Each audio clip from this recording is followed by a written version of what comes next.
പിറകെ ഒന്നായി തട്ടിപ്പുകളുടെ വാർത്ത വരികയാണ്. ഇത്തവണ ബീദറിലാണ് ചില സിനിമാ സീനുകളെ ഓർമ്മിപ്പിക്കുന്ന രീതിയിൽ വമ്പൻ തട്ടിപ്പ് നടന്നത്. ദേശീയപാതയിൽ ആണികൾ വിതറി കാർ പഞ്ചറാക്കി യാത്രക്കാരുടെ പൊന്നും പണവുമാണ് അപഹരിച്ചത്. ചില്ലറ തുകയല്ല കേട്ടോ, 24 ലക്ഷത്തിന്റെ സ്വർണവും 1.5 ലക്ഷം രൂപയുമാണ് മോഷ്ടാക്കൾ അടിച്ചുമാറ്റിയത്. ഹൈദരാബാദിൽ വിവാഹത്തിന് പോയ സാംഗ്ലി സ്വദേശികളാണ് കവർച്ചയ്ക്കിരയായത്. മോഷ്ടാക്കൾക്കായി ഊർജിത തിരച്ചിലാണ് ബാവ കല്യാൺ പോലീസ്.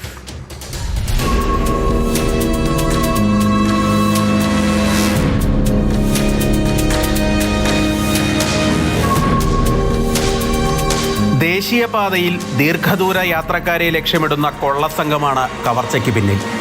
ബസവ കല്യാണിന് സമീപം ഷിവാര ഗ്രാമത്തിലാണ് ഇന്ന് പുലർച്ചെ 5 മണിയോടെ കവർച്ച നടന്നത്.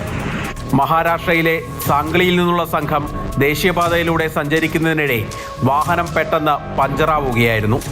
പുറത്തിറങ്ങി നോക്കിയപ്പോൾ റോഡിൽ ആണികൾ വിതറിയത് കണ്ടു. പെട്ടെന്ന് തന്നെ ആയുധധാരികളായ 8 അംഗ സംഘം ഇവർക്ക് നേരെ ചാടിയെടുത്തു. കാറിലുണ്ടായിരുന്ന ആളുകളെ ബന്ദികളാക്കിയ ശേഷം 223 ഗ്രാം സ്വർണവും 1,65,000 രൂപയും കവർന്നു. പ്രവീൺ ജരഗ എന്നയാളുടെ കുടുംബമാണ് കവർച്ചയ്ക്കിരയായത്. ഹൈദരാബാദിൽ ബന്ധുവിന്റെ വിവാഹത്തിന് പോവുകയായിരുന്നു സംഘം.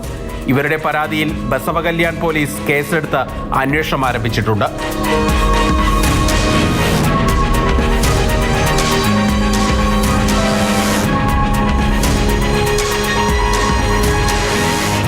മാതൃഭൂമി ന്യൂസ്, ബംഗളൂരു.